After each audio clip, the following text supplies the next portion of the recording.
Las noticias, protagonistas y tendencias del momento. César Miguel Rondón, en Conexión Radio. La voz que cuenta la historia mientras ocurre. Muy buenos días. Son las 9:01 de la mañana de este jueves 22 de junio del año 2023. Y en este momento usted está en la sintonía de En Conexión Radio por Éxito 107.1 FM, la radio del sur de Miami, Territorio Éxitos. Usted, además de escucharnos por allí, también puede escucharnos en su teléfono celular con la aplicación Actualidad Media Group. Esta aplicación usted la puede descargar gratuitamente en su teléfono. Y si entra en www.exito107.com, además de escucharnos, usted nos puede ver. Así que muy buenos días a todos los que están viéndonos por acá.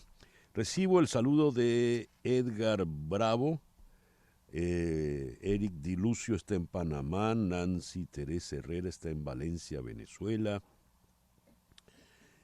Juan Bautista González Rojas desde una Caracas donde hasta ahora va ganando el sol.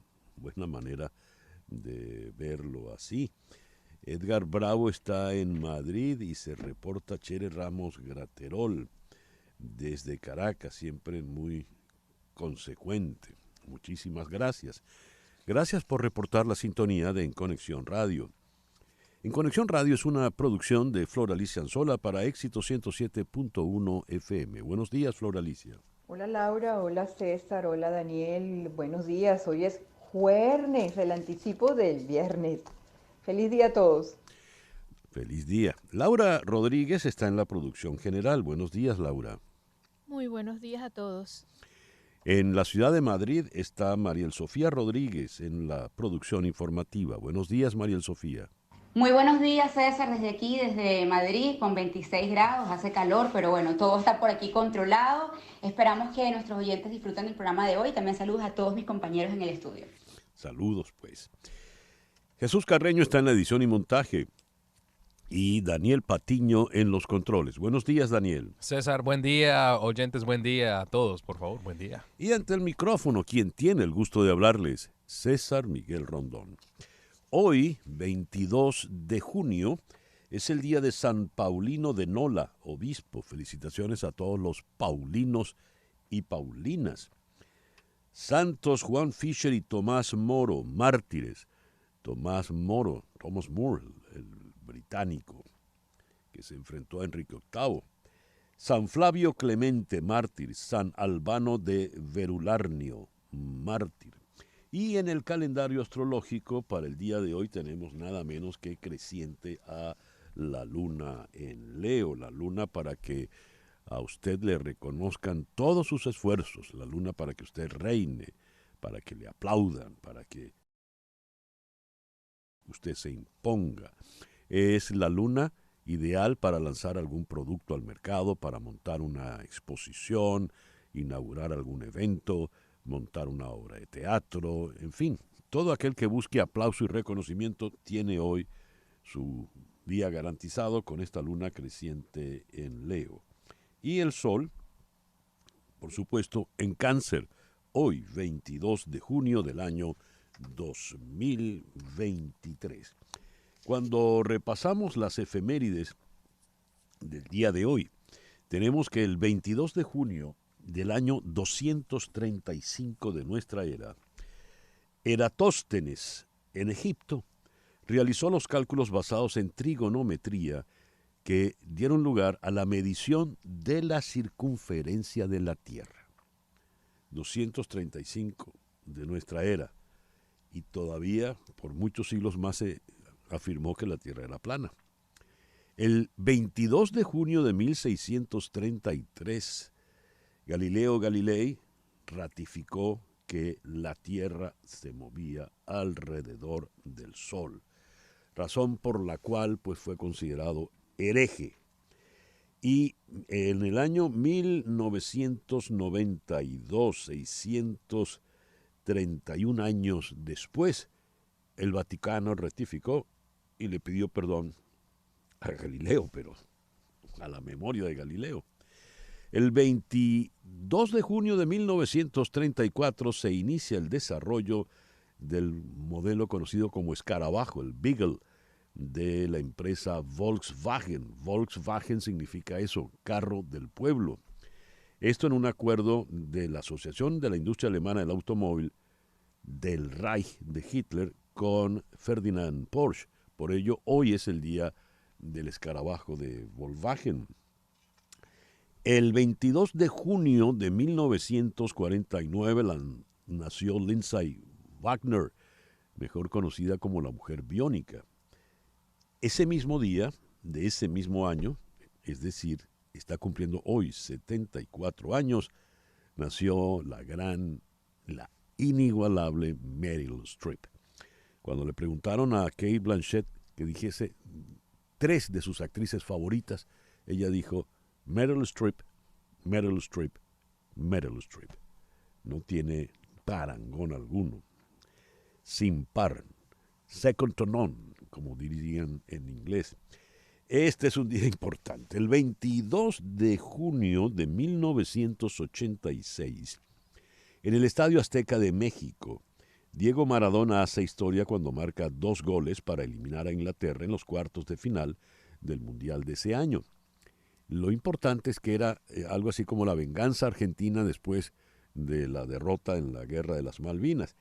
Pero el detalle es que los 2 goles de Maradona, el primero fue antirreglamentario e intencional porque lo dio con la mano. Claro, en aquel entonces no había cámara de repetición, no había cámara lenta, no había nada de eso. Y en buena fe el árbitro pitó que era un gol. Pero fue una mano y la llamaron la mano de Dios. El otro gol, el que vino después, sí lo consideran el gol del siglo. Desde la media cancha se fue disparado Maradona, driblando, birlando a cualquier cantidad de oponentes y lanzó un golazo de verdad. Y siguiendo con deportes, el 22 de junio del año 2010 se juega en Wimbledon el partido de tenis más largo hasta la fecha, entre el francés Mahut y el norteamericano Isner. ¿Saben cuánto tiempo estuvieron en esa cancha dando raquetazos? 11 horas y 5 minutos. ¡Qué barbaridad! 22 de junio de 1943, es decir, en el día de hoy está cumpliendo años Eumir Deodato, con esa interpretación rockera de el Also sprach Zarathustra, así habló Zarathustra, de Richard Strauss, inspirado en la novela homónima de Federico Nietzsche. Y hace 60 años, el 22 de junio de 1963, corona el Hot 100 de Estados Unidos, la primera grabación en vivo en llegar a ese puesto. En la grabación está Little Stevie Wonder, con apenas 13 años. Ese fue su primer gran éxito, Fingertips Parts 1 and 2. Y Marvin Gaye estaba en la batería. Antes de hacer contacto con Hani, le quiero recordar que es bueno que usted tenga su teléfono en la memoria de su celular. 855-DOLOR-55. 855-DOLOR-55, que equivale a 855-365-6755. Repito, 855-365-6755. Hani Martínez Ward. Muy buenos días, Hani. Ya estoy aquí con ustedes. 3 consejos de qué hacer a la hora de un accidente. Número 1, usted debe llamar al 911 y hacer su reporte de policía. Quedarse ahí hasta que termine el reporte de policía, porque eso es la validez que le va a dar para decir que usted es la víctima y que el seguro del culpable pueda pagar el 100% de los gastos. Número 2, tomar fotos y videos de la escena del accidente. ¿Y cómo son las fotos? Ahí con su iPhone o con el Samsung, con el teléfono que usted tenga, 30 segunditos alrededor del área, que se vea la carretera, que se vea los árboles, que se vea el área en general y una foto del daño de su carro y una foto muy importante del daño de la persona culpable. Ese carro de la persona culpable nos va a servir a nosotros con muchas evidencias para comprobar que si hay un error en el reporte de policía, él verdaderamente sea el culpable. Y número 3, llamarnos desde la escena del accidente al 855-DOLOR-55. Cuando usted nos llama desde la escena del accidente, cualquier tipo de accidente que sea, un peatón, una bicicleta, un camión, lo que sea, usted le vamos a dar el consejo ahí en la escena del accidente y no le cuesta un centavo hacer esta llamada. Repito, el teléfono de Hani Martínez Ward, 855-DOLOR-55. 855-DOLOR-55, que equivale a 855-365-6755. 855-365-6755. ¿Algo más, Hani? Eso es todo. Muchísimas gracias. Muchísimas gracias a ti. Hani Martínez Ward, de The World Law Group, abogada de accidentes. El editorial con César Miguel Rondón. Nuestro foro en la mañana de hoy lo vamos a dedicar a la tragedia del sumergible. Y ese será precisamente el hashtag, tragedia sumergible. Pero antes de avanzar en el programa y llegar al momento del foro, hay que hacer una revisión, hay que hacer una suerte de autocrítica. Y lo digo porque, disculpen, todos los medios, todos los periodistas, este programa incluido, nos hemos volcado sobre la tragedia, la angustia, cuántas horas les quedan de oxígeno, qué habrá pasado con ellos. Y la verdad es que en el mar ocurren diariamente tragedias. El interés que ha despertado el sumergible con 5 personas a bordo, buscando el pecio del Titanic, ha rebasado el centimetraje, las horas, el tiempo de exposición que puede llevar, por ejemplo, las cotidianas tragedias de las pateras de inmigrantes que parten del África hacia el norte, hacia la costa sur europea. Grecia, Italia, son escenarios continuos de estas tragedias. Por no hablar, por supuesto, de los balseros cubanos que tienen 60 años tratando de cruzar ese estrecho infestado de tiburones. Por no hablar de otro tipo de tragedias. Floralicia Anzola escribió este texto y voy a leer una parte de esto. Dice: la tragedia humana es eso, la muerte que nos recuerda que ante ella somos iguales de vulnerables, el niño pobre de la patera y el adinerado del sumergible. Y escribe entonces Floralicia: pero en este aliento de cazadores, noticia, espectáculo, la posible muerte de los 5 turistas del sumergible es más relevante y tiene más que contar. Es thriller, drama, suspenso, potencial heroísmo y salvación. ¿Será que los periodistas no sabemos contar las otras historias? Es una pregunta que hemos de responder o que debemos tratar de responder los que estamos en este oficio cotidianamente. Por eso lo decía esto con espíritu incluso de autocrítica. Porque en definitiva, los miles de refugiados que perecen ahogados en las aguas del Mediterráneo salen de la tragedia buscando una vida mejor, desesperados por una vida mejor.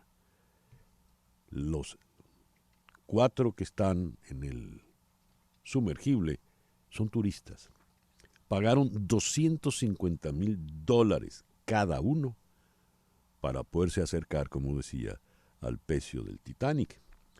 Unas imágenes que bastante se han filmado, bastante se han fotografiado y que pues usted puede ver en cualquier computadora, solamente pidiéndole a Google que le muestre esos restos en el fondo del mar.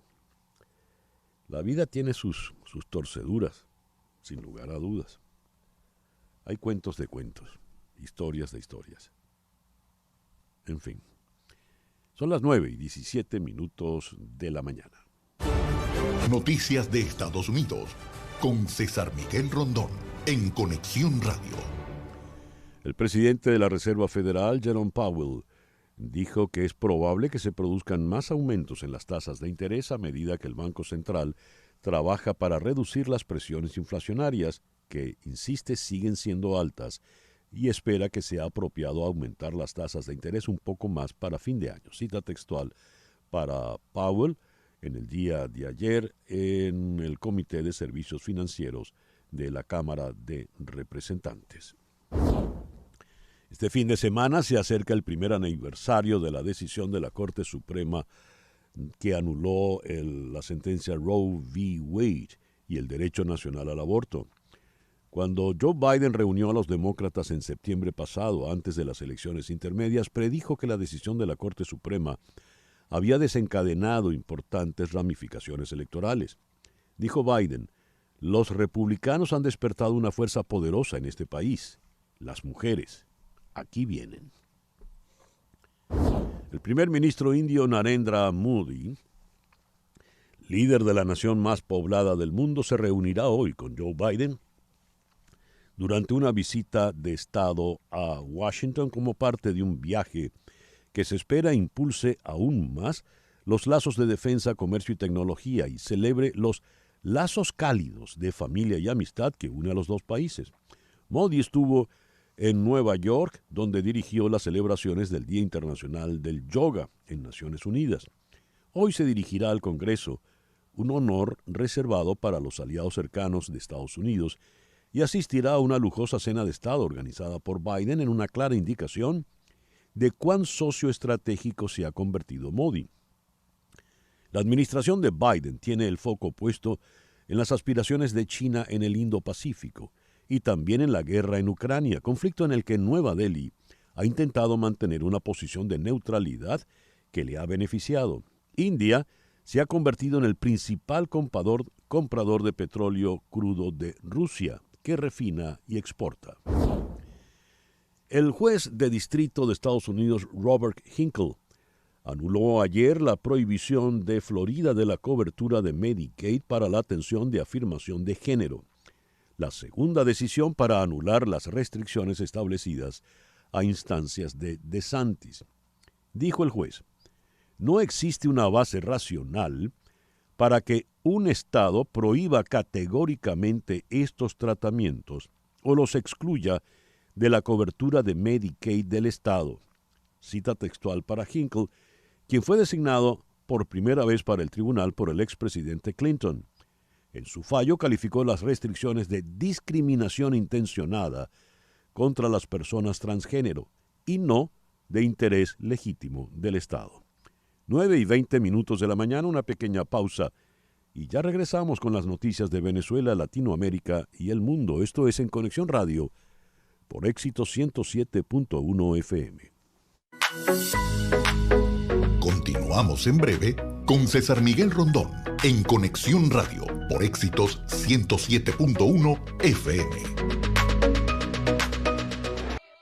107.1, la radio del sur de Miami. César Miguel Rondón está en Conexión Radio por Éxitos 107.1 FM. Son las 9:23. Lo que ocurre en Venezuela con César Miguel Rondón en Conexión Radio. El exgobernador del estado Táchira, César Pérez Vivas, formalizó su inscripción para medirse en las elecciones primarias de la oposición venezolana que serán el 22 de octubre. Estamos aquí porque estamos convencidos de que el país necesita un cambio, dijo Pérez Vivas. Aseguró que su aspiración y la de quienes lo apoyan buscan construir una alternativa creíble y seria por Venezuela. Pérez Vivas es el cuarto candidato en formalizar su inscripción después de que lo hicieran Roberto Enríquez, Tamara Adrián y Andrés Velázquez. Todavía faltan María Corina Machado, Delsa Solórzano, Enrique Capriles, Benjamín Rauseo, Andrés Caleca, Freddy Superlano y Carlos Prosperi. El productor agrícola Jonar Barazarte, que fue detenido la madrugada del 20 de junio por botar tomates a un río, luego de no poder llevarlos a los mercados del centro del país por falta de gasolina, fue liberado La organización Espacio Público confirmó la medida en sus redes sociales. Jonar Barazarte es liberado. En el mismo mensaje recuerda que la aprehensión del agricultor se concretó tras hacerse viral un video en el que se le ve arrojando una cosecha de tomates al río Carache en el estado Trujillo. Barazarte nunca debió estar preso, denunció la ONG. El embajador de Estados Unidos ante la Organización de los Estados Americanos, Francisco Mora, dijo que al momento las condiciones no están dadas para un regreso de Venezuela al organismo. Venezuela salió de la OEA en abril de 2019 luego de que el presidente Nicolás Maduro asegurara que el organismo se había convertido en un espacio de dominación imperial. El presidente del Instituto Nacional de Meteorología e Hidrología, INAME, José Pereira, dijo que la tormenta Bret, que se encuentra sobre las Antillas Menores, aumentó su intensidad durante la madrugada y se continúa en su evaluación para determinar el posible impacto sobre Venezuela. Destacó que se espera que, aunque no pase directamente por las costas del país, sí habrá un aumento del oleaje en las playas del oriente y el centro venezolano, además de una intensificación de las lluvias entre los días viernes y sábado. 9:25. Lo que pasa en Latinoamérica, en Conexión Radio. Los 24 ministros de Relaciones Exteriores que arribaron a Washington para participar en la 53ª Asamblea General de la Organización de Estados Americanos ponen este día sobre la mesa los temas de interés de la región con visiones desde sus países. El organismo hemisférico llamó este año a su sede central en la capital estadounidense al foro anual que pone en perspectiva los asuntos políticos de interés para el continente americano, que este año acoge bajo el lema Fortalecimiento de una cultura de responsabilidad democrática con derechos humanos. El presidente de Colombia, Gustavo Petro, ha tachado de mentiras las acusaciones sobre su supuesta implicación en la muerte del teniente coronel de la policía, Oscar Dávila, después de que la Fiscalía confirmase que se quitó la vida tras denunciar presiones para retrasar su declaración en el caso de la presunta financiación ilegal del mandatario. En Brasilia, el Tribunal Superior Electoral iniciará hoy jueves un juicio contra el expresidente brasileño Jair Bolsonaro, acusado de atacar el sistema de votación en el 2022, aún siendo presidente, por lo que puede perder todos sus derechos políticos en caso de ser declarado culpable. ¿Qué puede ocurrir en este juicio? Vamos hasta Río de Janeiro. Allí está el periodista de Nueva Tribuna, Javier M. González. Javier, muy buenos días. Gracias por atendernos. Buenos días, César Miguel. Yo que agradezco. Javier, ¿qué puede ocurrir en este juicio contra Bolsonaro? ¿Son muy fuertes los cargos en su contra? Sí, está en este momento, ya comenzó el juicio en realidad.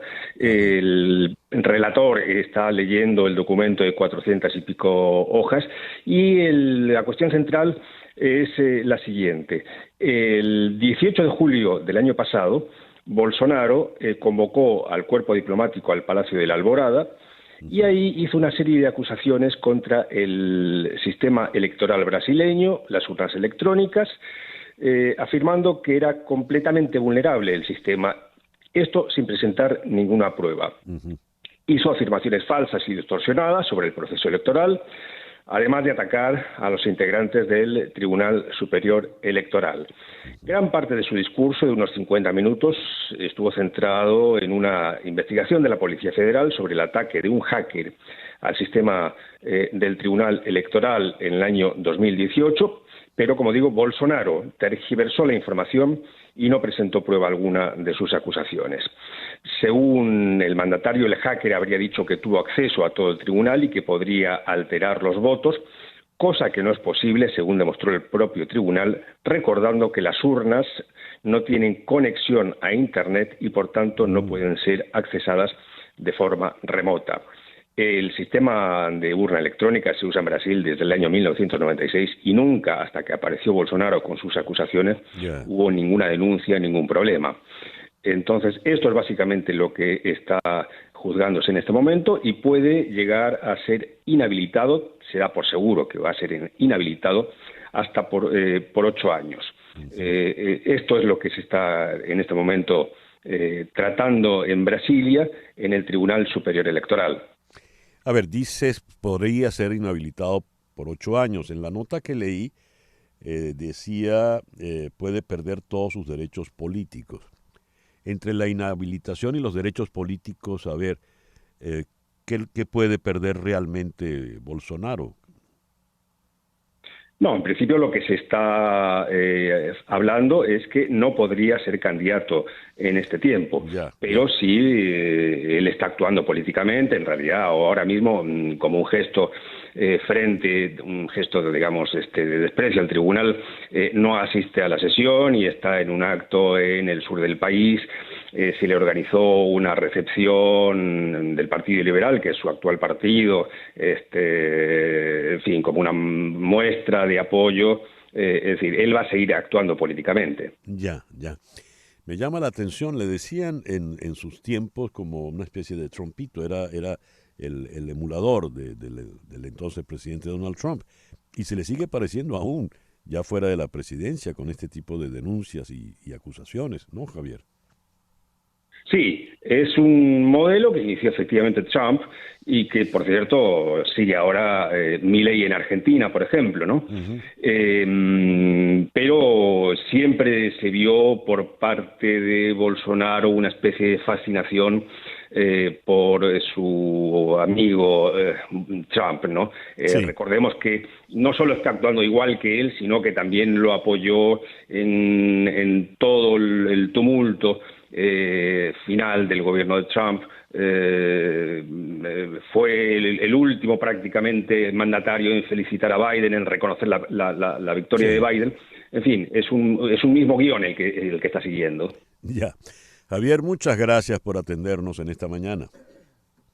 Gracias a ustedes.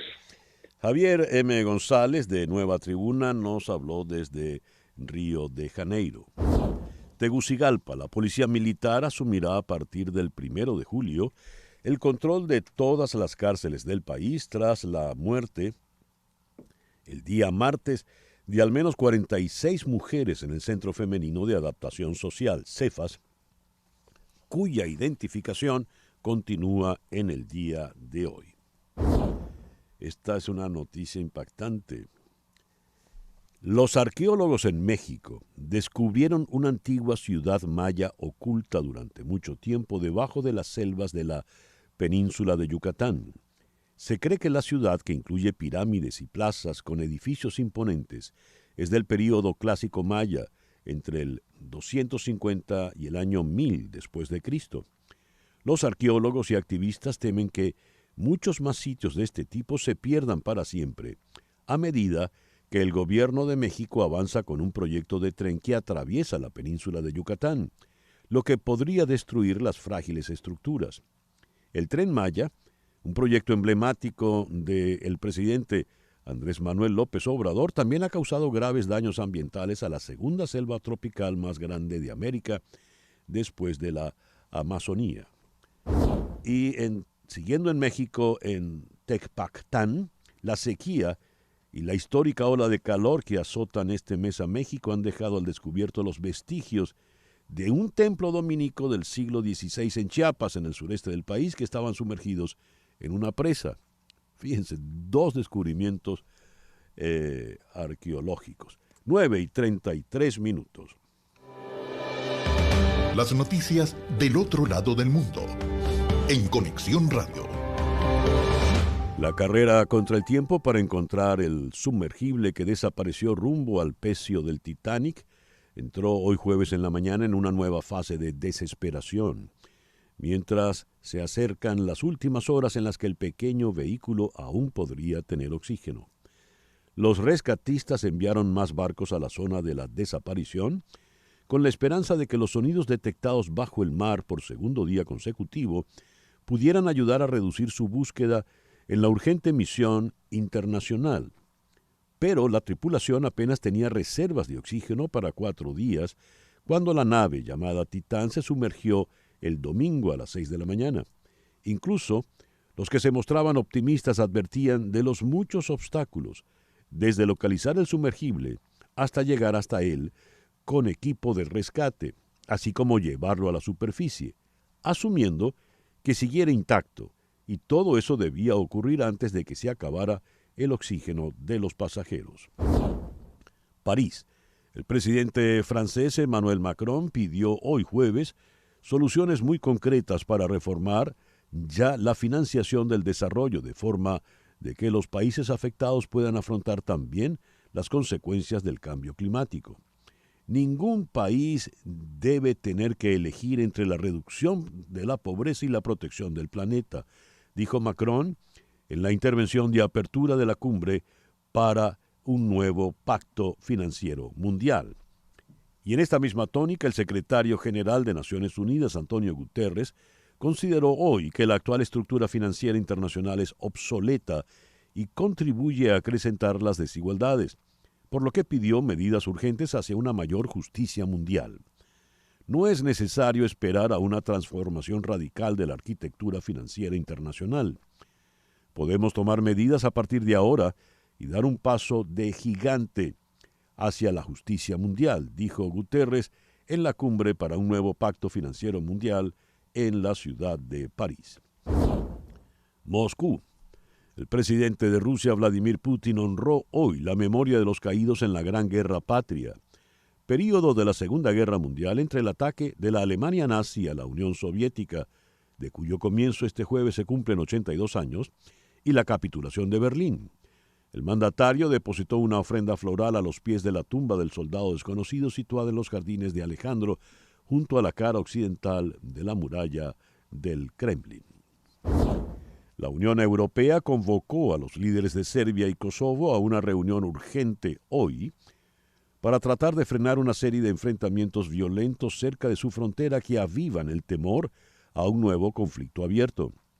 El jefe de política del bloque, Josep Borrell, dijo que mantendría reuniones urgentes con el primer ministro de Kosovo, Albin Kurti, y con el presidente de Serbia, Aleksandar Vučić, en Bruselas. No estaba claro si los dos mandatarios se verán cara a cara o si solo dialogarán por separado con Borrell.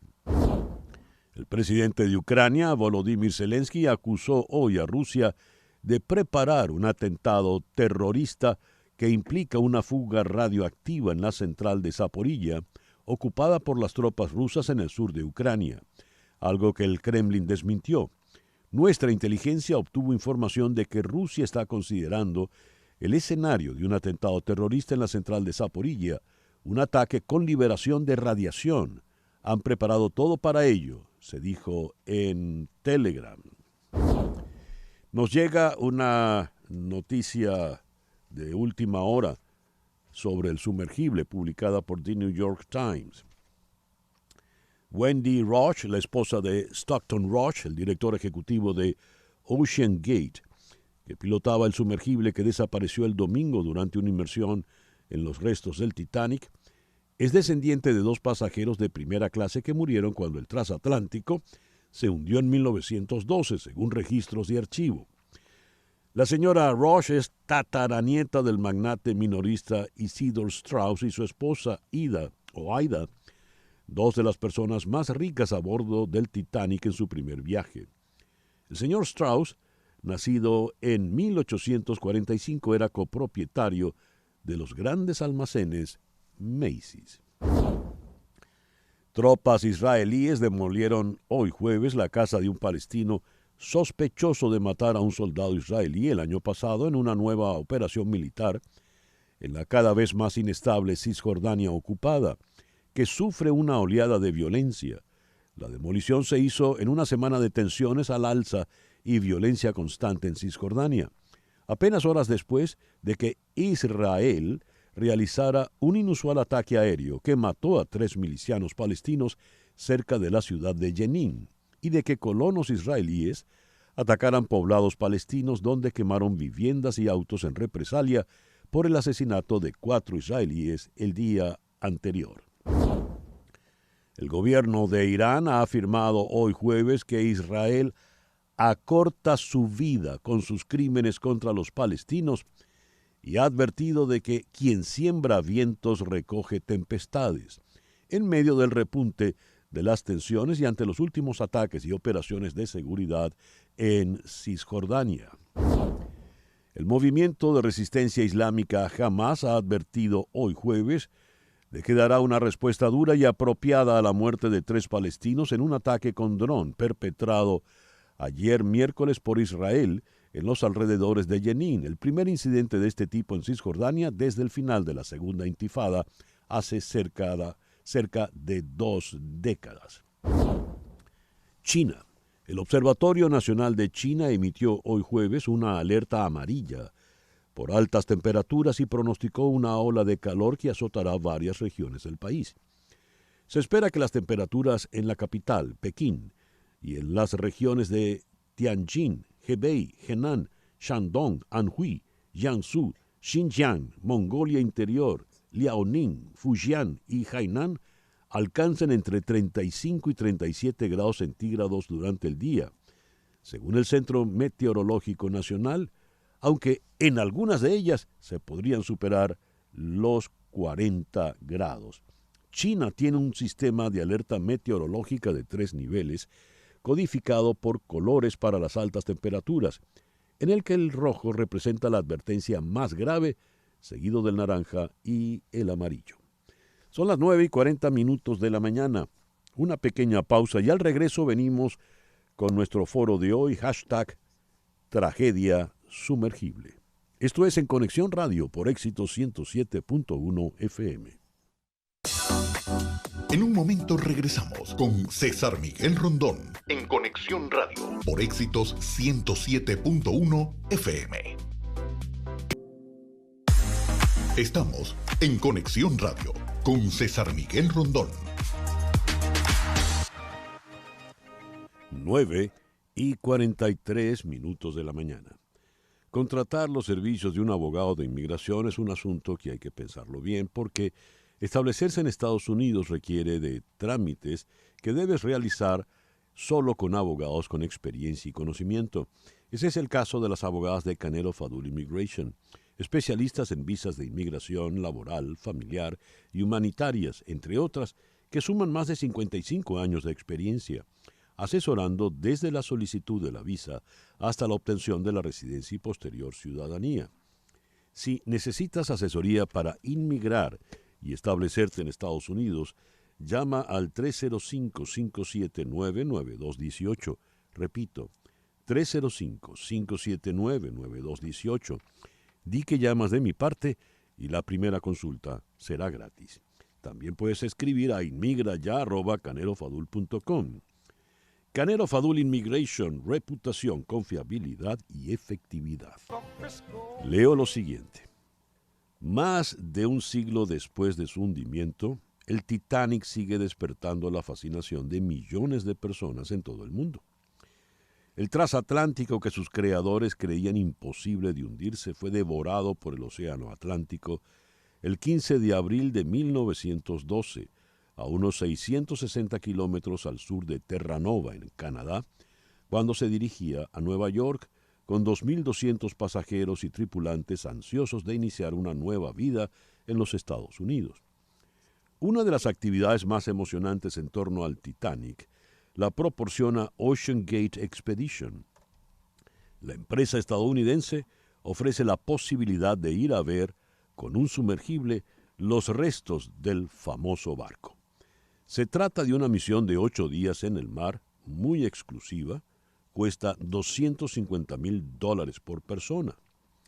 El pasado domingo el Titán, como se llama el sumergible, equipado con 96 horas de oxígeno, se sumergió en las aguas cercanas a la costa de Canadá, acompañado por un magnate británico, uno de los hombres más ricos de Pakistán, su hijo, un intrépido explorador francés y el CEO de la empresa que dirigía la expedición. Desde entonces no se ha recibido ninguna señal de ellos. Este es nuestro foro en la mañana de hoy. #Tragedia Sumergible. En la ciudad de Londres está el periodista Samuel Burke. Samuel es especialista en tecnología y redes sociales, es el presentador del podcast Suddenly Family en CNN y es el jefe editorial de Real Vision. Samuel, muy buenos días, muy buenas tardes por allá. Muchas gracias por sumarte a nuestra conversación en esta mañana. Muy buenos días, César Miguel. Una historia muy triste, no solamente para estas personas, sino también para la ciencia, porque a base de todo esto es la ciencia de exploración a varios niveles. Ya. Y en la ciudad de Madrid está Joaquín Castellón. Joaquín es periodista de La Sexta. Joaquín, muy buenos días, muy buenas tardes por allá. Muchas gracias por sumarte. Hola, ¿qué tal? Buenos días, César. Y estoy también con lo que decía Samuel, de que es una historia triste para la ciencia y también que nos deja abiertas muchas preguntas, también legales, de cómo ha podido suceder algo así, cómo se permite, y después porque parece que no hay ningún control sobre empresas que están ofreciendo este servicio, que sabemos que hay al menos 2. Ya. A ver, ¿qué noticias manejan ustedes a este momento? Samuel.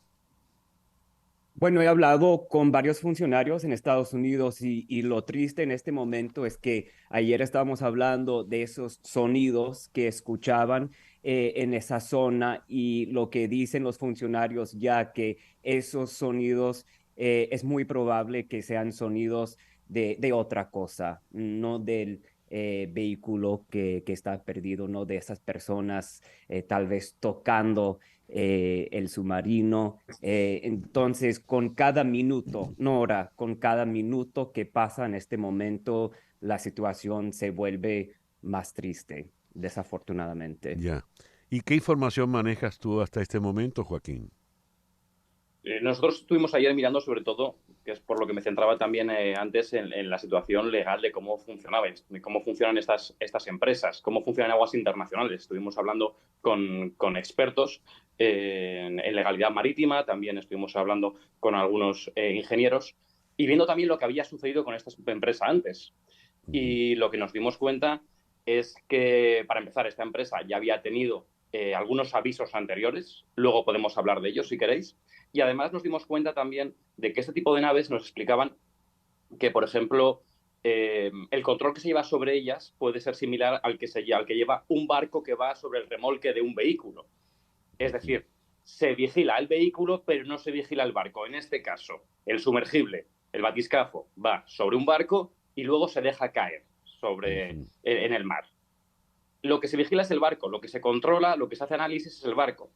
No se hace ningún análisis, ni nadie vigila, especialmente no hay ningún organismo que vigile ese batiscafo porque además se tiran aguas internacionales, con lo cual ya ningún país se haría responsable. Ya. Ahora, ¿qué fue lo que ocurrió? Leo este primer escenario. Que el submarino quedara enredado en los restos del propio Titanic. Navegar por estos peligrosos restos, el llamado pecio del Titanic, es extremadamente arriesgado según aquellos que han incursionado en las profundidades. Otra teoría sugiere que el piloto del submarino pudo haberse desorientado, posiblemente debido a una interrupción en las comunicaciones, lo que habría provocado que la embarcación quedase atrapada. ¿Qué fue lo que ocurrió para que se diese la tragedia? Comencemos con Samuel. Quedarse atrapado sería la situación ideal aquí, porque si eso pasó, quiere decir que ya las naves que están ahí por los restos del Titanic lo van a encontrar y pueden tal vez sacar el vehículo del metal, tal vez está debajo de un pedazo de metal del Titanic. Eso sería lo ideal. Según los expertos con quienes hablo esta mañana, dicen que lo más probable se implosionó, donde las personas se metían en el vehículo, ahí es la parte con más riesgo, entonces lo más probable es que agua haya entrado ahí y dicen que es lo más probable. Vamos a tener en cuenta además adelante, que estamos hablando de que están haciendo la búsqueda en una superficie enorme, hablando de unos 16.000 kilómetros cuadrados, así que casi tenerle tan localizado en que es en la zona en la que se hundió el Titanic también limitaría mucho esa búsqueda.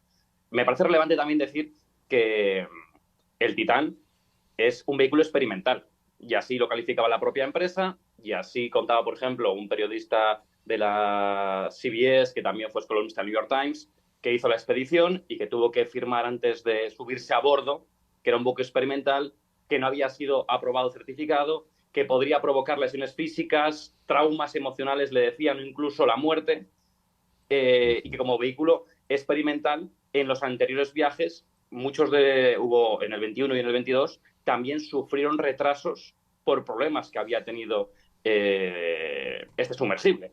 Es decir, era casi un experimento lo que estaba haciendo, era un riesgo que asumían las personas que también se montaron en él. ¿Quién lo construyó, Joaquín? Lo construyó, bueno, el responsable de OceanGate, que Ras, fue el que ha estado empujando que se haga este experimento. Es verdad que él ha estado también implicado en otros muchos experimentos, también intentó poner en marcha un pequeño avión, ha estado implicado en investigaciones submarinas en otros mares.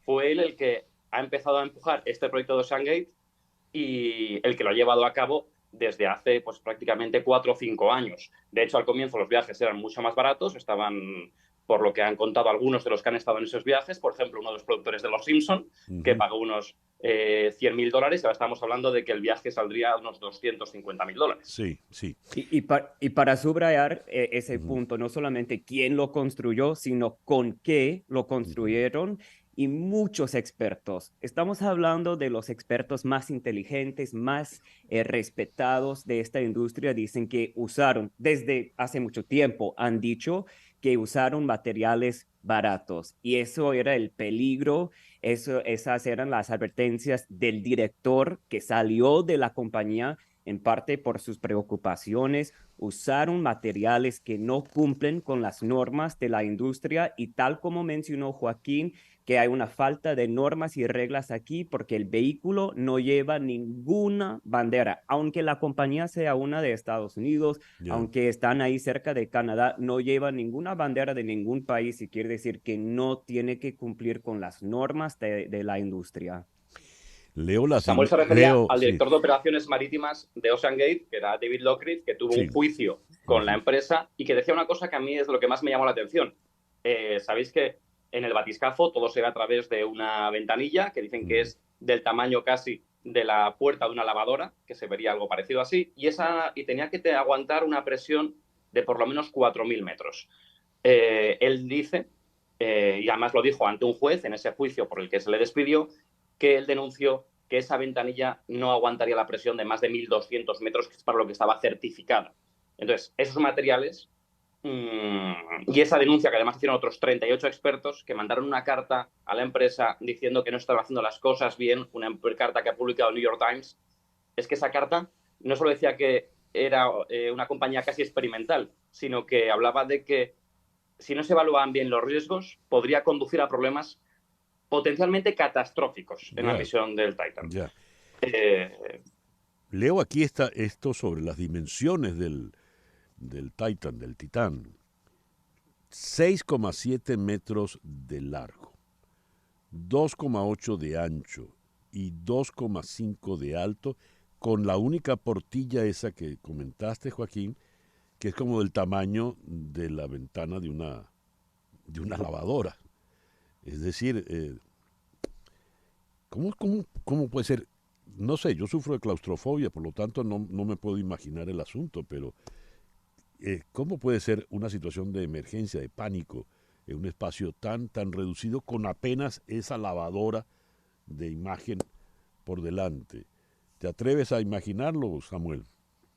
Es uno de los aspectos por los cuales los medios están cubriendo tanta esta nota y por los cuales llama tanto la atención, porque todos nos estamos imaginando el estar ahí en esos momentos con 4 personas más, y qué harías si estuvieras en un lugar así. Es lo que todos estamos pensando. Y lo triste aquí es que, César Miguel, en varias ocasiones contigo he mencionado que también he trabajado en Silicon Valley, no solo como reportero, sino he trabajado con estos jefes. Y hay muchas personas alguien podría escuchar esto y decir que Samuel, César Miguel, Joaquín están diciendo que el fundador de esta compañía, quien está ahí con las otras 4 personas, está loco. Pero la verdad, estos jefes, estos titans de industria son geniuses o están locos. Cuando eres loco y llegas a un nivel con mucho éxito como Elon Musk, que siempre está empujando los límites, dicen que eres genio. Pero cuando algo así pasa, dicen que está loco. Y ahí es la cuestión de inventar algo nuevo, de empujar los límites de la ciencia. Interesante este comentario. Samuel tiene que despedirse, no nos puede seguir acompañando. Lo lamento mucho, Samuel, pero te agradezco que hayas estado estos minutos con nosotros. Pero Joaquín sí se va a quedar para seguir ahondando en el tema, sobre todo porque Joaquín planteó algo muy, muy interesante, y es este tipo de empresas que se plantean este tipo, digamos, de turismo. ¿Qué hay detrás de este tipo de cosas? Porque pagar $250,000 para retar a la muerte, pues no suena nada coherente. Vamos a hacer esa pausa y ya vamos a regresar contigo, Joaquín. Gracias por tu paciencia. Y en este momento, a las 9:58, hago contacto con Fernando Mendoza de Nando Grill para hablar de algo, eso sí, muy, muy terrenal, muy seguro y muy sabroso, como es la carne en vara. Fernando, ¿cómo estás? Buenos días. Saludos, César, buenos días para ti, toda tu audiencia de 107.1. ¿Qué tenemos para este fin de semana que se acerca, Fernando? Bueno, César, primero que nada, súper emocionado por todo lo que fue el Día del Padre, tuvimos mucha receptividad y este fin de semana, como siempre, llevando cultura, folclore, nuestra gastronomía llanera aquí en los Estados Unidos, vamos a tener el show musical de música llanera que siempre ofrecemos en Nando Grill, tanto en Doral como en Campestre. Muy bien, Campestre es en Homestead. Es correcto, es en Homestead. Muy bien. A ver, Fernando, a los que les da curiosidad y preguntan, pero ¿qué es eso de carne en vara? ¿Tú podrías explicarles qué es la carne en vara, por favor? Por supuesto, la carne en vara es una comida típica de los llanos colombo-venezolanos y es una carne que se hace en un pincho y la cocinamos a la leña. Entonces, por eso es el nombre de la carne en vara, debido a que los llaneros antes en Venezuela, en la época de Bolívar, cocinaban la carne de esa manera. Ya. ¿Y qué particularidad tiene la carne en vara en el sabor, a diferencia de la carne preparada de otra manera? Mira, mucha gente lo compara como con una carne ahumada, pero no es nada ahumado. Es hecho a la leña, ¿ok? Cuando hablamos de carne ahumada, es como metida a un horno, ¿ok? Y se va ahumando. Nosotros no la metemos en ningún horno, la cocinamos como al aire libre, ¿ok? Pero en leña. Y la particularidad es el sabor a la leña que le da y, por supuesto, el secreto que el mago nunca revela. Muy bien. Invita entonces a nuestros oyentes, Fernando, por favor. Claro que sí, los invitamos a todos. Lunes a viernes estamos abiertos en Doral y en Westchester desde las 6 de la tarde hasta las 11:30 de la noche. Sábado y domingo estamos abiertos en Doral, Westchester y Homestead desde las 12 del mediodía hasta las 11:30 de la noche. Por supuesto con un show variado musical. Muy bien. Fernando Mendoza de Nando Grill. Gracias, Fernando. Muchos saludos, éxitos. Nando Grill, donde el sabor del llano se siente. 10 en punto, una pausa y ya regresamos con nuestro foro. #Tragedia Sumergible. En un momento regresamos con César Miguel Rondón en Conexión Radio por Éxitos 107.1 FM. Sintonizas a César Miguel Rondón en Conexión Radio por Éxitos 107.1 FM. 10:03. El próximo 29 de julio, desde las 4 de la tarde, es la noche de la herencia venezolana. En Éxitos 107.1 FM te invitamos a celebrarlo y a disfrutar el juego entre los Marlins y los Tigres de Detroit. En realidad, los Tigres de Miguel Cabrera, en lo que será su última visita como jugador activo, jugador profesional, a la ciudad que lo vio estrenarse como Big Leaguer en la ciudad de Miami. Habrá un homenaje para él antes del juego y al finalizar el juego habrá un concierto sorpresa. Con la compra de tu boleto del Día de la Herencia Venezolana, tendrás una camisa conmemorativa y acceso a la preventa de boletos de la Serie del Caribe. Y con la compra haces una colaboración muy, muy importante para Fe y Alegría, esa institución educativa para los sectores más pobres y desfavorecidos en Venezuela. Eso sí, es importante que compres el boleto solo a través de marlins.com/Venezuela. marlins.com/Venezuela.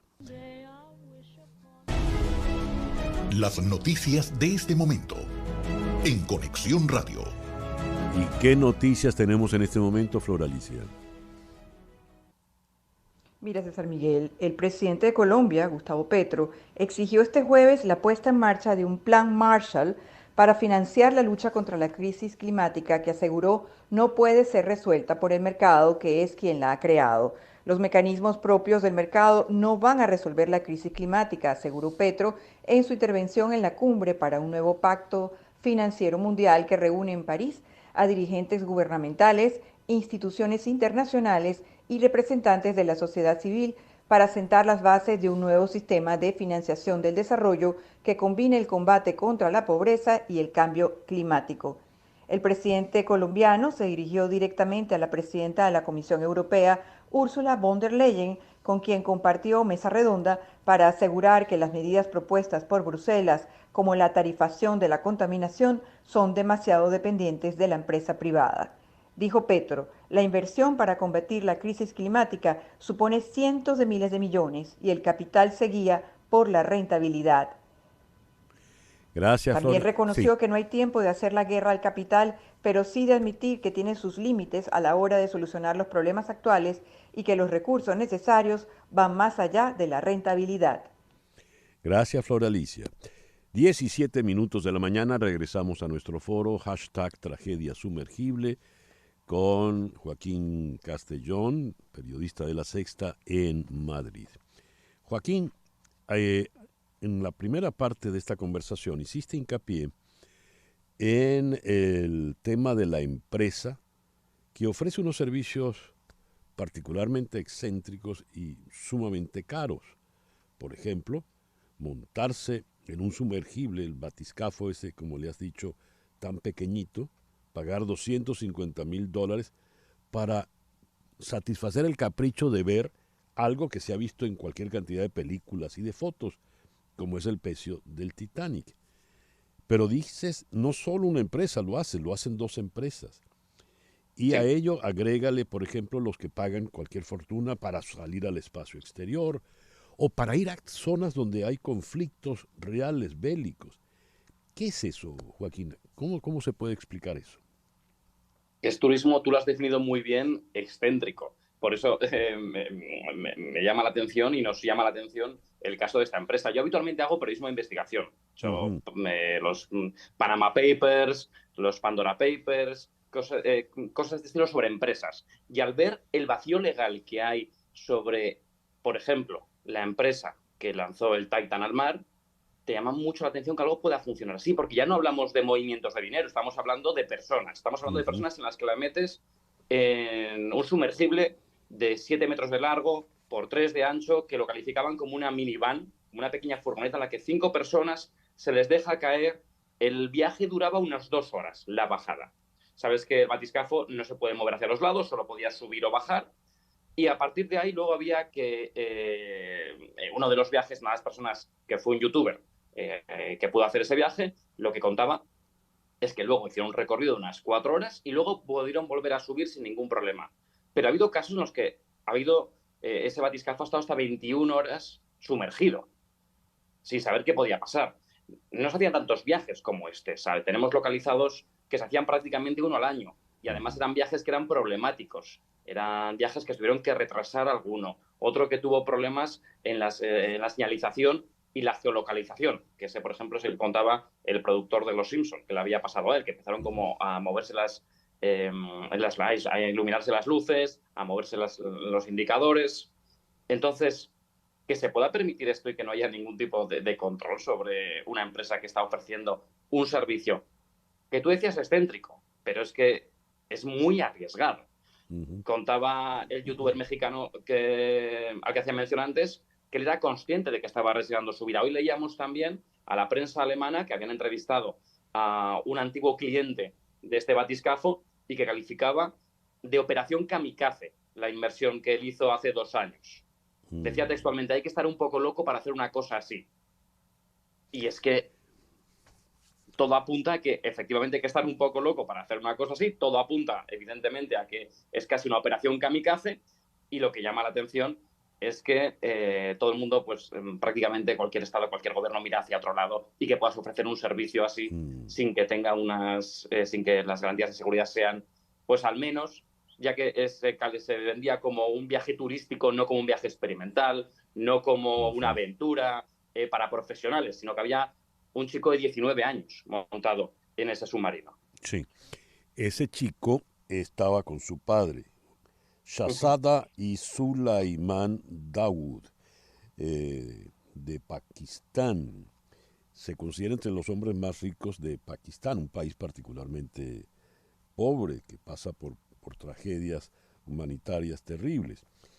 La paradoja, Joaquín, es que entonces estamos hablando de padre e hijo que se han gastado $500,000 para morir. ¿Cómo se puede explicar eso? Pagaron por una aventura, porque es parece lo que se ofrecía. Pagaban por una experiencia única que les ha llevado efectivamente a la muerte. Una experiencia única que parece que no, por lo que hemos visto ahora, lo que os contaba antes, os contaba uno de los jefes de esta empresa, Ocean Gate, que se fue haciendo un informe contando que veía deficiencias en la empresa, que el control de resistencia acústico no funcionaba bien, que la ventanilla no podía aguantar la presión, que no querían pasar, que esta es otra de las cosas que contaban en sus vídeos promocionales. Esta empresa que decían algo así, nuestro batiscafo superaría todos los controles. Y decían superaría porque nunca se presentó a ningún control, porque no lo superó. Era un hipotético que llamaba al engaño. Esto también lo certificaban 38 profesionales de la investigación marina, que mandaron una carta quejándose. Efectivamente, decías, ese chaval, 19 años, su padre, fueron llamados a un viaje de aventura, serían conscientes de los riesgos, porque tuvieron que firmar un documento. Pero yo creo que no hasta ese punto de perder la vida. Ya, pero ¿estaban ellos conscientes de todas estas deficiencias que nos has contado? Por ejemplo, el mando del submarino es un mando de Xbox 360, es decir, de un videojuego. Algo que se puede comprar por Amazon. Ellos no estaban al tanto de estas cosas tan precarias. Como nos decía Samuel Burke hace un momento, los materiales con que se fabricó el sumergible eran baratos, no eran de calidad. Eso es lo que estamos viendo ahora. Ahora de repente nos sorprende que efectivamente con un mando Logitech, un mando de videojuegos, que parece que lo han comprado por internet, se pudiera construir ese batiscafo. El periodista de la CBS que estuvo montado en ese batiscafo ya dijo en su reportaje, me llamó la atención que todo parecía hecho con apaños. Parecía que estaban cogidas piezas de diferentes lugares y que se habían juntado todas en un barco. Él se montó. Vamos a recordar también que el dueño de la empresa también estaba en ese barco. Sí. Y que cuando la empresa te montabas, te hacía firmar unos requerimientos que tú decías que estabas en un viaje experimental. Y que cuando buscabas en la web de la empresa, que todavía se puede buscar, tienen un post en un blog de 2019 en el que decían, ¿por qué no ha pasado Titan ningún certificado? Y ellos decían, pues porque esto es todavía una innovación. Y antes de que se ponga a prueba en el mundo real, hay que seguir innovando y antes de presentarlo a algún órgano certificador hay que innovar. Todo lo basaban en la innovación. Básicamente, lo que les pedía a los viajeros era que confiaran en que todo iba a salir bien y que firmaran un documento en el que ellos afirmaban saber lo que les podía pasar. Ya. Tengo acá los otros pasajeros. Stockton Rush es el dueño de la compañía. Hamish Harding, empresario y aventurero británico, propietario de Action Aviation, vive en los Emiratos Árabes Unidos. Y Paul-Henri Nargolet, francés, ya es reconocido, dice aquí, por la exploración del Titanic. ¿Qué sabes de estas personas, Joaquín? Cuando tú has dicho la palabra aventurero, es verdad que todos se calificaban como aventureros. Y yo creo que esa es la clave. Es gente que quería vivir una aventura, que quería vivir una experiencia, que quería vivir una emoción única y que posiblemente ninguno de nosotros vayamos a tener nunca jamás en la vida. No sabemos mucho más de ellos, porque lo que sabemos es lo que han ido contando sus familias, que sí que lo hemos podido ir leyendo en los medios, y como contaban pues, que el chico estaba en la universidad, como contaban las empresas del hombre de Pakistán, como contaban, eso lo hemos ido sabiendo. El por qué se montaron en esa minivan, por qué se sumergieron a 4.000 metros, solo podemos especular por eso que querían vivir una experiencia única. ¿Eran conscientes de lo que suponía esa experiencia? Eso es lo que yo creo que vamos a ir sabiendo durante los próximos días, porque iremos sabiendo también lo que sus familiares, lo que sus amigos, lo que su entorno cercano nos cuente. Ahora, este turismo de élite, de lujo, de aventuras sumamente riesgosas, incluyen estas inmersiones submarinas, viajes al espacio, subidas a las grandes cimas y algo que me llama la atención, visitas a zonas en conflicto o la caza en grandes reservas naturales. ¿Cómo es eso de ir a una zona en conflicto? Ir a una zona de guerra como plan turístico de aventura, Joaquín. Existe. Igual que hay gente que va a Chernóbil después de la explosión nuclear a ver la zona en la que hubo radiación nuclear. Y la gente hace una visita. Y cuando llegas ahí también te hacen firmar unos documentos. Y lo haces con ese afán de exploración, pero también yo con la gente que he hablado, que ha hecho estos tours, he hablado con una persona que fue a Chernóbil, por ejemplo, y he hablado con otra persona que ha estado en una zona de conflicto, lo que te cuentan es que, o lo que te das cuenta, más que por lo cómo relatan su historia, sí, es que van como protegidos, van pensando que no va a pasar nada, van con la seguridad quizá que muchas veces tenemos en el primer mundo de que a mí no me va a tocar. Yo voy a verlo, voy como si fuera un parque de atracciones y voy a vivir una experiencia que luego voy a poder contar a mis amigos. Voy a estar en Chernóbil, voy a hacerme una foto con la noria detrás y cuando la cuente va a ser alucinante y va a parecer que tengo una vida mucho más apasionante de la que luego puedo tener, en este caso, la persona en Barcelona. Es un poco el ser humano y su curiosidad. Lo que pasa es que quizá no se es consciente de los riesgos que se corre, no se es consciente de lo que se está haciendo moralmente, no se es consciente de muchas cosas. En la película Jurassic Park, la original, según el libro de Michael Crichton, uno de los personajes, cuando surge ya la tragedia, porque el que había organizado todo esto, magníficamente interpretado por el británico Richard Attenborough, él decía, bueno, yo lo que quiero es ofrecerles la experiencia de que vivan con dinosaurios de verdad. Y cuando surge la tragedia, el personaje, creo que era James Goldwyn el que lo interpretaba, dice, sí, pero es que en Disneylandia los piratas del Caribe nunca atacan a los turistas que van en el botecito.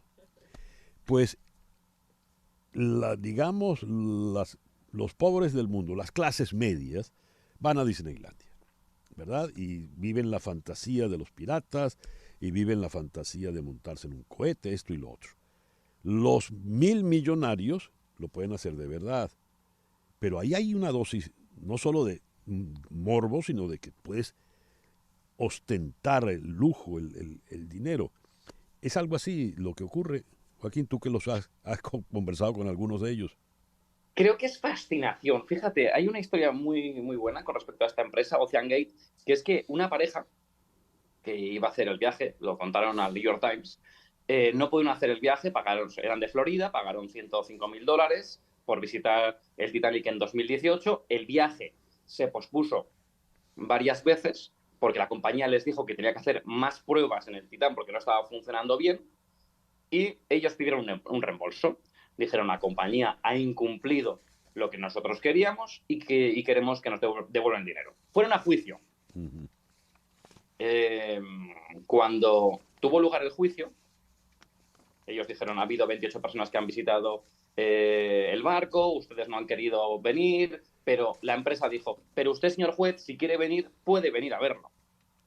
Y el juez, que estaba escuchando el caso, le pareció una buena idea y pareció interesado en ir.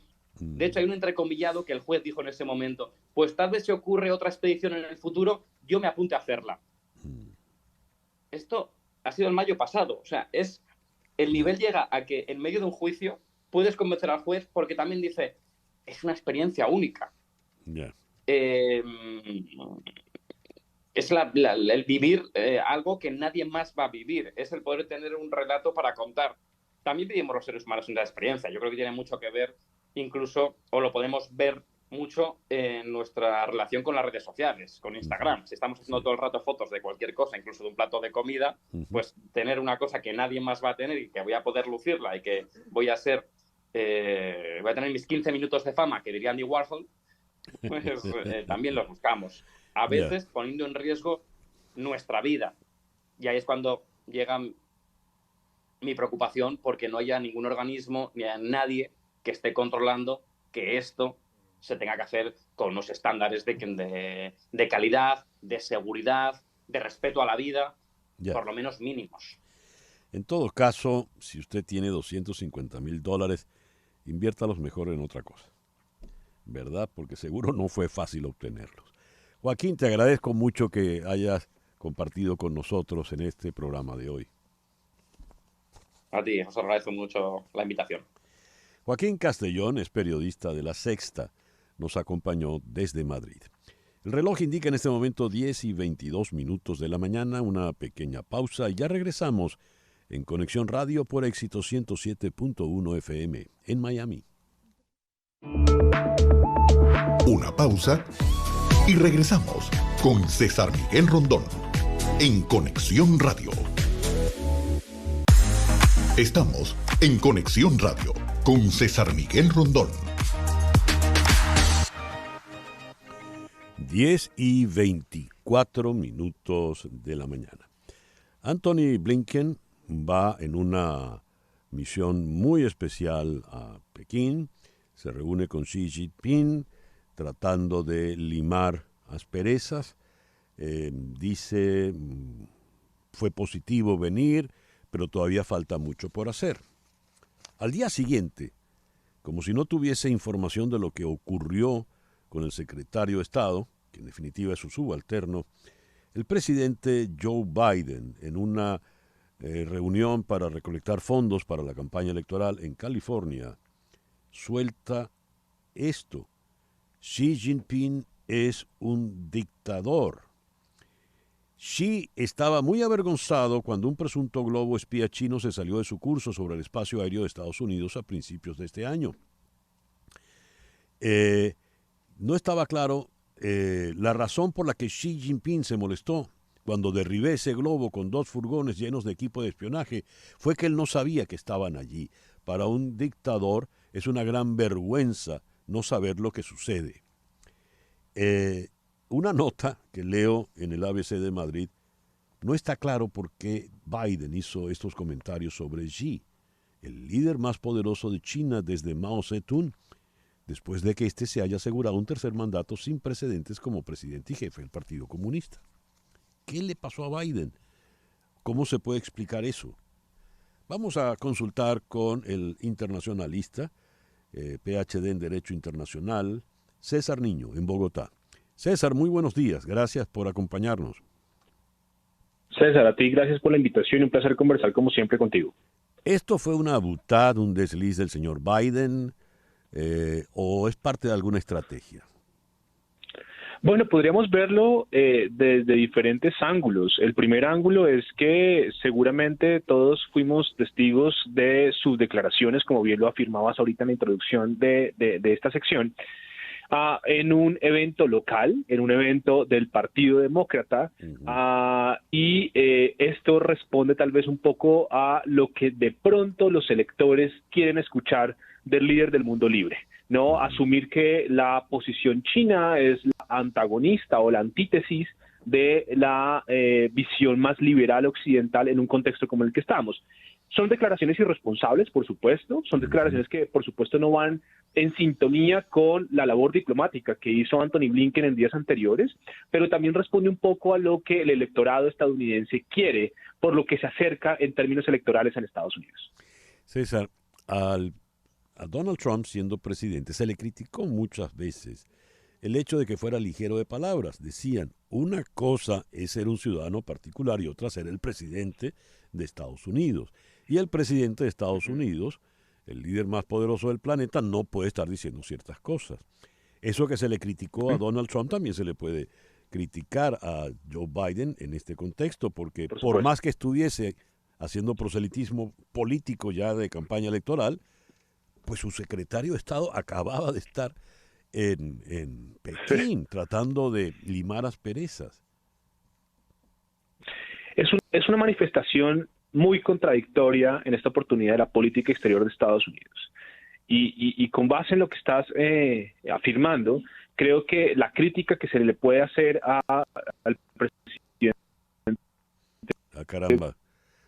Caramba, tenemos problemas. César, disculpa, te perdimos unos segundos. ¿Podrías repetir la idea, por favor? Claro, por supuesto. ¿Me escuchas bien? Sí, perfecto, sí.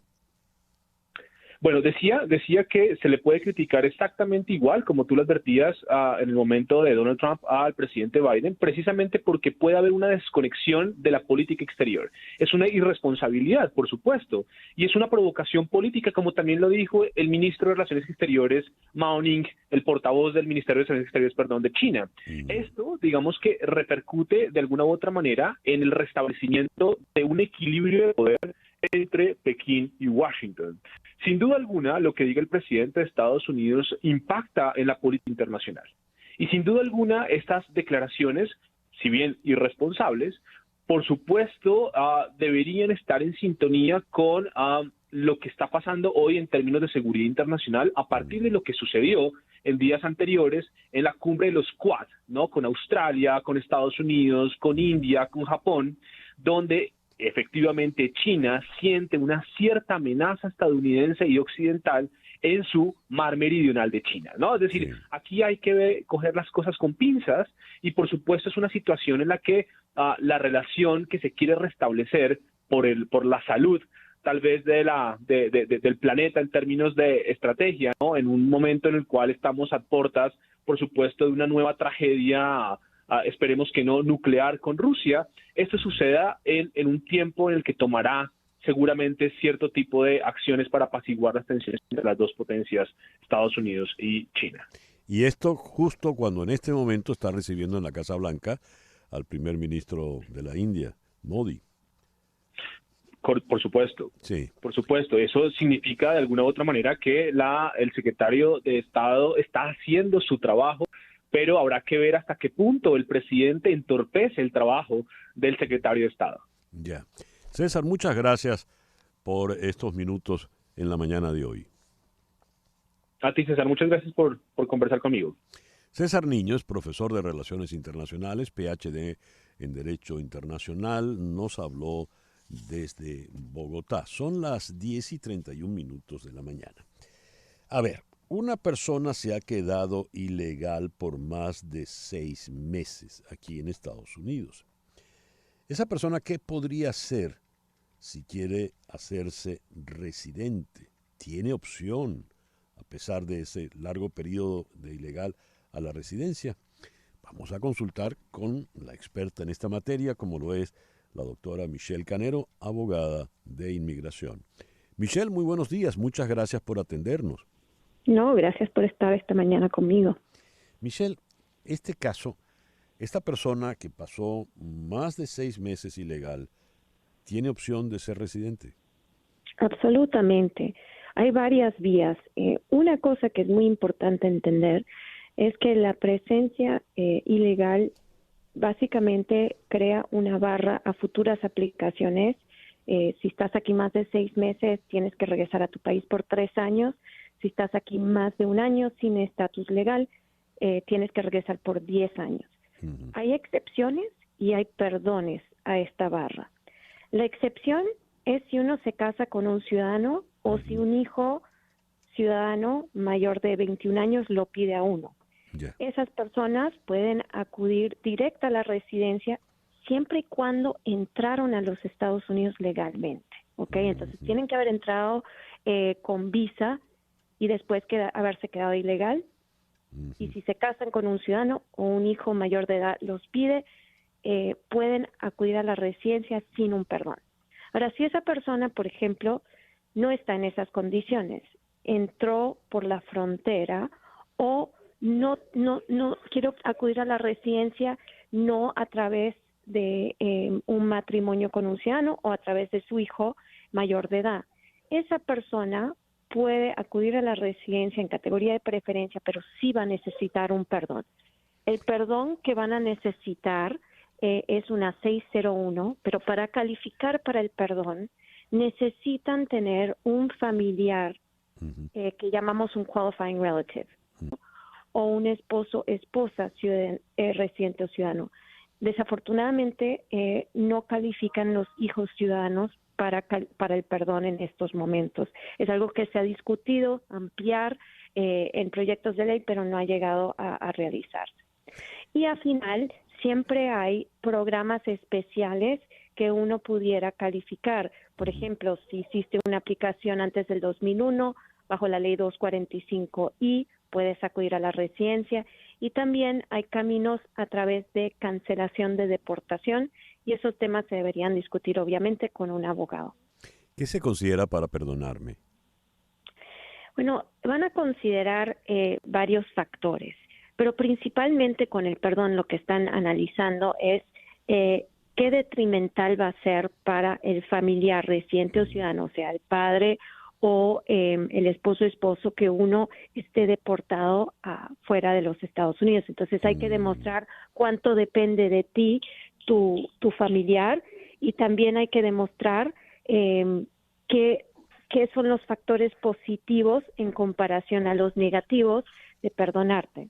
Va a ser importante que hayas tenido buena conducta, buen carácter moral, que seas integrado a tu comunidad y esas cosas. Muy bien. No tengo con quién casarme y tampoco, a ver, la primera condición, si me casaba con un ciudadano, y la otra... Si te casas con un ciudadano o tu hijo mayor de edad que es ciudadano te pide y estás aquí habiendo entrado, no necesitas perdón. Pero si necesitas el perdón, necesitas el familiar que te califique. Entonces necesitas un padre o esposo, esposa, residente o ciudadano. Muy bien. No tengo con quién casarme y no tengo hijos. ¿Qué puedo hacer? Si no tienes el familiar que te pueda calificar para el perdón y no estás yendo por una de las caminos de excepción, deberías analizar con un abogado si calificas para cancelación de deportación, que es una manera, si te inician deportación, de defender. Para eso tienes que mostrar muchos diferentes elementos, pero uno de ellos también requiere un qualifying relative. Entonces, estas son las cosas que uno tiene que conversar con un abogado. Bueno, el abogado con el que usted va a conversar es con la doctora Michelle Canero, la que nos está diciendo todo esto. Y usted la va a llamar al 305-579-9218. 305-579-9218. Diga que le está llamando de mi parte y la primera consulta la doctora Canero se la va a dar gratis. También nos pueden contactar por las redes sociales, en Canero Fadul, en Instagram, en TikTok, en Facebook, y a través de las redes sociales nos pueden hacer preguntas y solicitar la cita también, que los monitoreamos. Muy bien. Gracias, Michelle. Gracias a ti, César. Que tengas excelente día. Tú también. Michelle Canero, de Canero Fadul Immigration. 10:37. Lo comentábamos al leer las noticias de la América Latina. Se inicia la 53ª Asamblea General de la OEA Y en esta oportunidad, Venezuela y Nicaragua están en la mira. ¿Por qué? Consultemos con un experto en estos asuntos, como lo es el doctor Carlos Romero, en Caracas. Carlos, muy buenos días, gracias por atendernos. A tus órdenes, César Miguel. A ver, ¿qué puede esperarse, qué puede esperar Venezuela, qué puede esperar Nicaragua de esta cumbre general de la OEA, la número 53? Bueno, es muy difícil pensar en este momento que pueda haber una declaración final indicando la violación de los derechos humanos, las ilegalidades políticas y en general el estado de tensión que se vive en esos países. No olvidemos en primer lugar que estos países ya se han retirado de la OEA. Primero Cuba en el año de 1982, luego Venezuela a partir del 17 y finalmente ya en 19, porque es un proceso. Y Nicaragua, que el año pasado comenzó ese proceso de 2 años, que el próximo año va a estar fuera también de la OEA. Pero no solamente es eso, sino que también la OEA ha tomado algunas decisiones muy controversiales, como por ejemplo reconocer el gobierno interino de Juan Guaidó como el gobierno legítimo de Venezuela en el año 19, y sentar en la mesa directiva de la OEA a un representante del gobierno de Guaidó como el legítimo representante de Venezuela. Eso en segundo lugar. Y en tercer lugar, la misma posición del secretario general, Luis Almagro, que a mi modo de ver se ha politizado mucho durante todos estos años, una figura muy controversial, y todos esos 3 elementos entonces indican que pudiera darse condiciones para condenar políticamente a estos países. Pero, sin embargo, tenemos que tomar en cuenta que el número de miembros de la OEA ha cambiado y la filosofía política de estos gobiernos. Entonces ya no hay suficientes votos para tener un acuerdo en relación a estos países de manera general. Puede imponerse una declaración porque la mayoría sigue siendo favorable a condenar a estos países. Pero países como Brasil, como Colombia, como México, han dicho en reiteradas ocasiones que no se van a prestar para esta posición.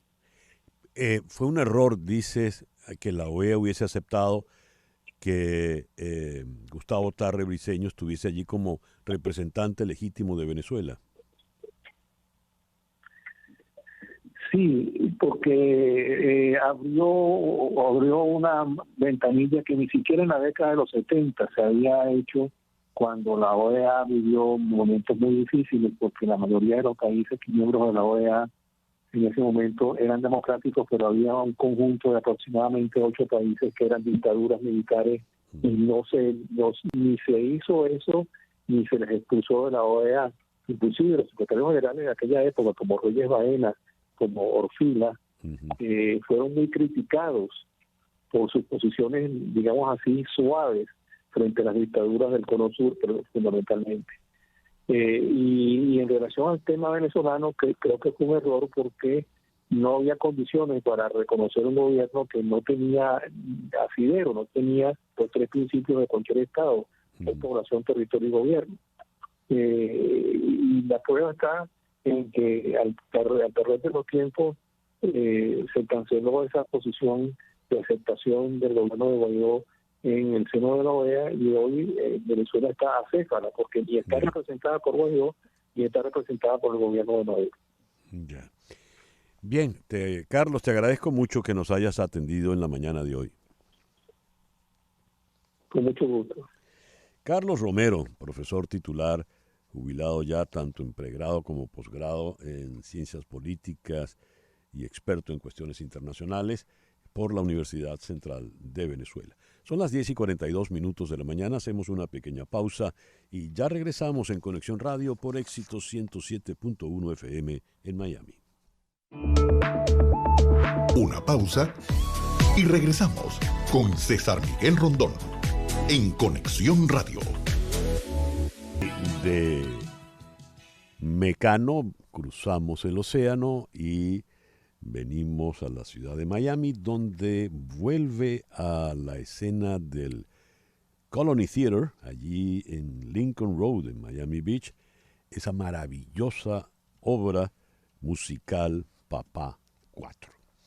De Papá 4, pues regresa todo el elenco, el virtuoso Miguel Ciso, la virtuosa Mafer Bandola, el virtuoso Eduardo Betancourt, el virtuoso Adolfo Herrera, que fue nominado como mejor actor secundario en un musical por hacerse a sí mismo. Y la maravillosa, por supuesto, extraordinaria y bellísima Mariaca Semprún, quien nos acompaña en la línea telefónica. Mariaca, muy buenos días.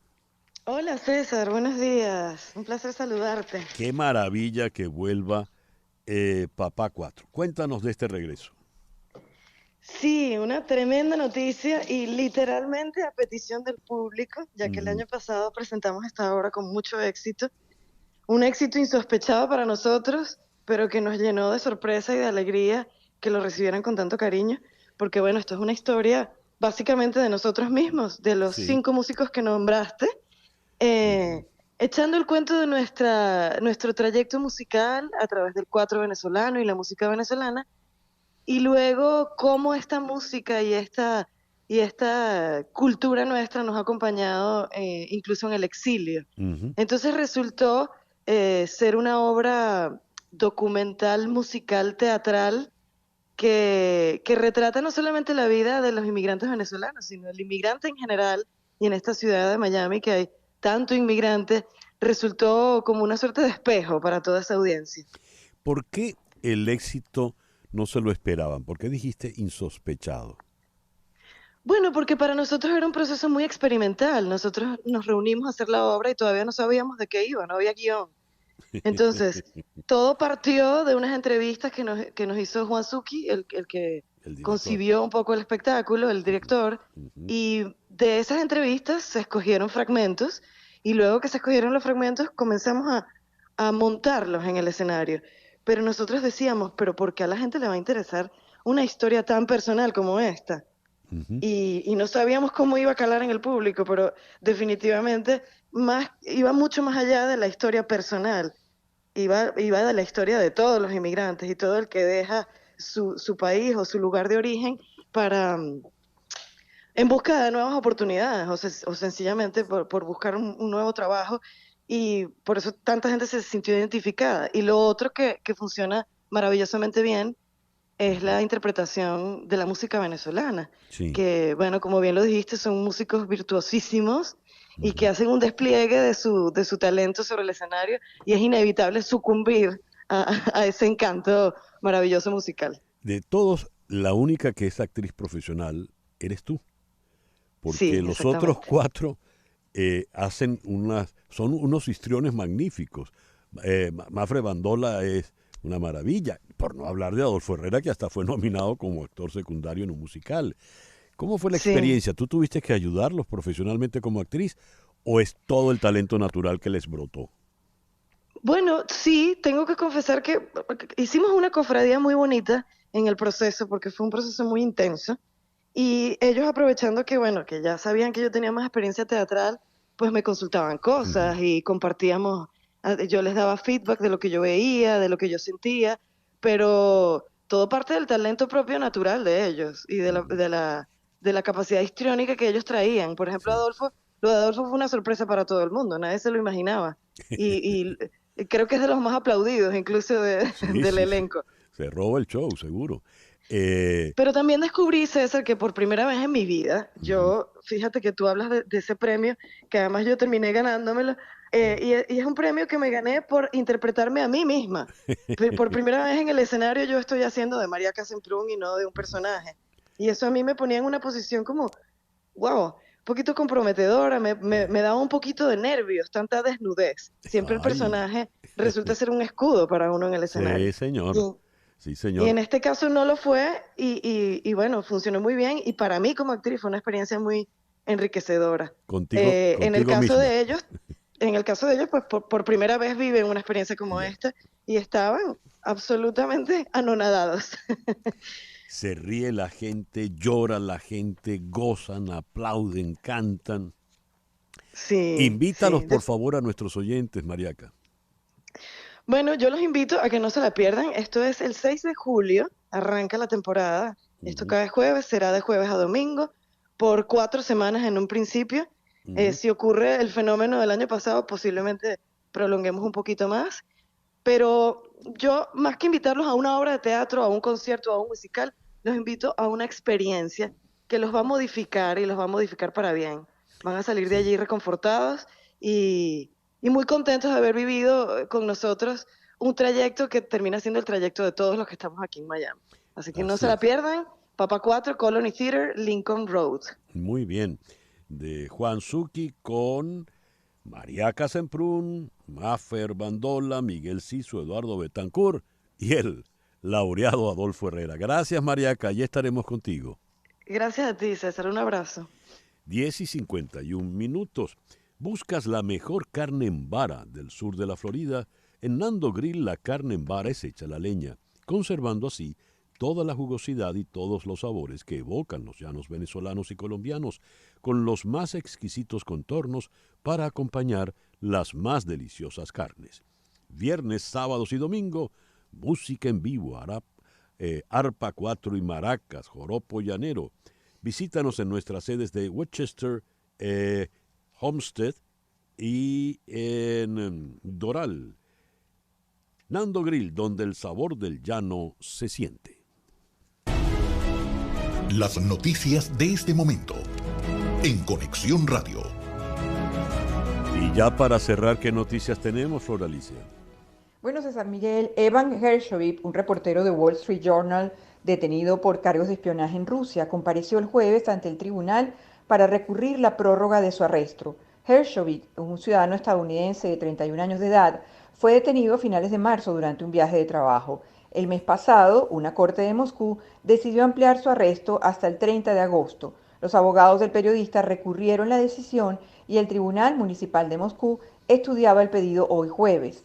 Antes del inicio de esta vista ante el tribunal, el periodista, vestido con una camiseta negra y jeans azul claro, parecía tenso y paseaba por el interior de un espacio acristalado como una vitrina que ocupan los acusados. Minutos después se pidió a otros reporteros presentes en la sala que saliesen, pues comenzaba la vista por parte del tribunal a puerta cerrada. Gracias, Flor Alicia. Hoy, 22 de junio, es el Día Mundial del Escarabajo, el Beagle de Volkswagen. Es el Día Mundial del Suelo y la Tierra Fértil y es el Día del Futbolista Argentino, porque el 22 de junio de 1986 vino el gol del siglo y el de la mano de Dios. 10:53. Y